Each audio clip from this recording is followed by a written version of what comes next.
This is a brief lecture on variable coefficient advection equations. We already looked at the advection equation qt plus uqx equals 0. And if you think of the velocity as varying, then there's a couple of different forms that might be kind of a natural generalization of that. This conservative form, qt plus the x derivative of u of x times q equals 0, or the advective form, or what's sometimes called the color equation, qt plus u of x qx equals 0. And what we'll see is that both of them are valid variable coefficient advection equations. It depends entirely on what units you think of q as being measured in. And so looking at this in some detail sort of sheds some light on the process of deriving a hyperbolic equation from a conservation law, and will also lead to some interesting numerical issues down the road. So we've looked at a one-dimensional pipe in which we had an incompressible fluid flowing along, and if the cross-sectional area of the pipe is constant, then and the fluid is incompressible, then the velocity has to be constant down the pipe as well. But now let's consider a case where the cross-section area varies, and call that kappa of x as we go down the pipe. And again, suppose that we have an incompressible fluid flowing through this pipe. Now in reality, this would really be a three-dimensional flow. To some extent, there would have to be flow in and out in the x and y, or in the y and z directions, as well as along the x direction. But if it's sort of small variation in the cross-sectional area relative to the length of the pipe, then you can model this quite well with a one-dimensional advection equation where we just model the concentration as a function of x and velocity in the x direction as a function of x. This is what's sometimes called a quasi one-dimensional pipe. And when we get to gas dynamics, we'll also look at quasi one-dimensional nozzles, where we look at gas dynamics in such a configuration. So if the cross-sectional area varies and is kappa of x, and the fluid is incompressible, then the amount of fluid going past each point must be the same at each point. And so it turns out that that means that this product, kappa times u, which is sort of the flux of fluid past a point, has to be constant. So let's call that capital U, and therefore we could calculate that the velocity u has to be that constant divided by kappa of x. So where kappa is small, we get a larger velocity. Where kappa is larger, we have to have a smaller velocity so that the same amount of fluid is going by, and then it would be larger again down here. Okay, so now let's look at this sort of configuration and ask what's the natural advection equation?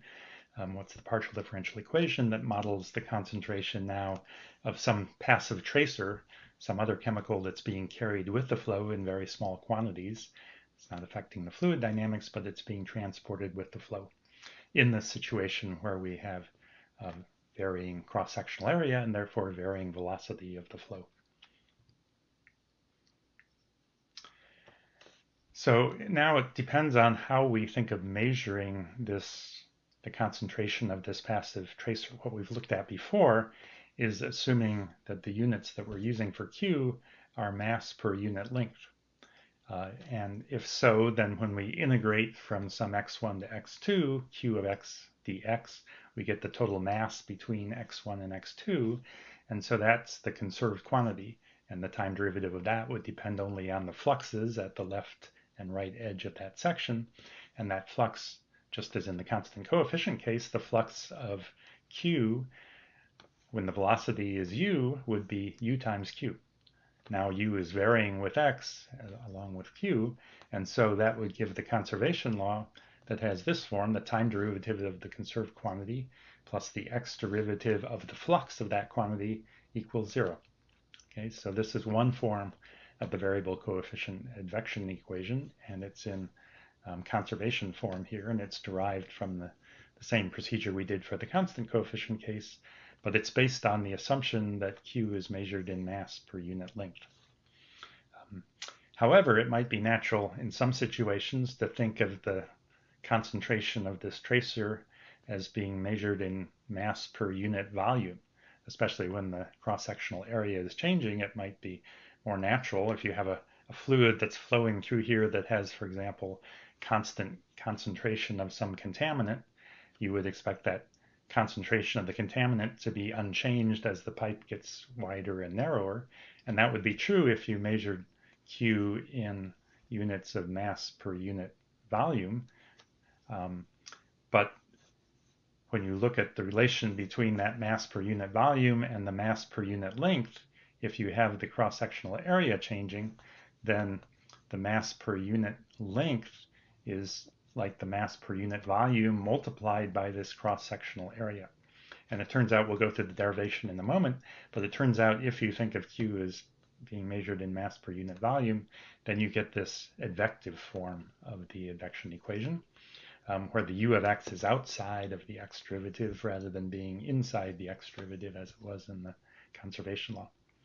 So this is also sometimes called the color equation, I guess because you can think of, if you think of this contaminant or this tracer as being food coloring in the water, then if you have water coming in here as the pipe gets narrower and wider, that doesn't necessarily change the color of the water, but it does change the mass per unit length of the food coloring, but not the mass per unit volume.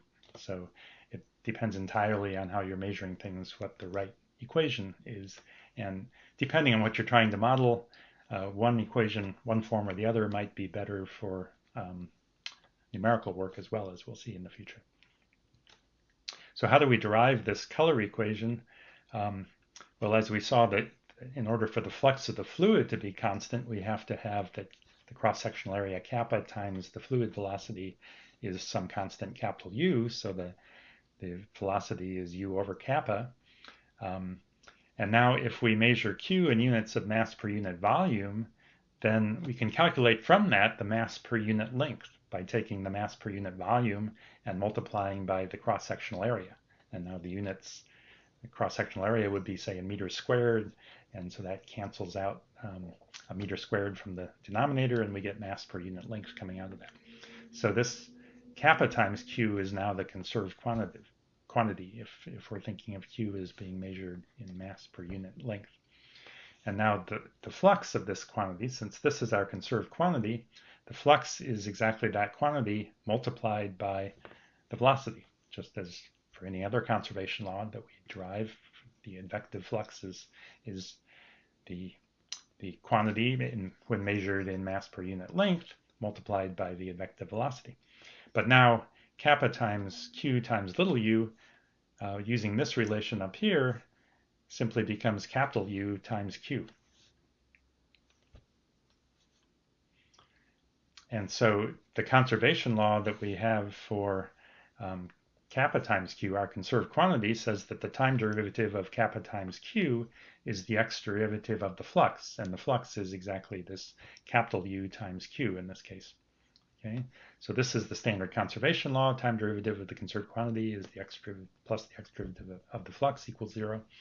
But now this capital U is independent of x, so it can pull out of the x derivative, and the kappa of x is independent of t, so it can pull out of the time derivative.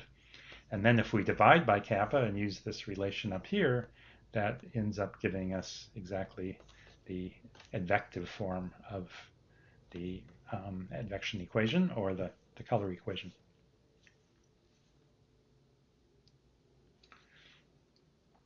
There's another way to kind of relate these two different forms. The color equation, as we just saw, is qt plus u times qx equals 0.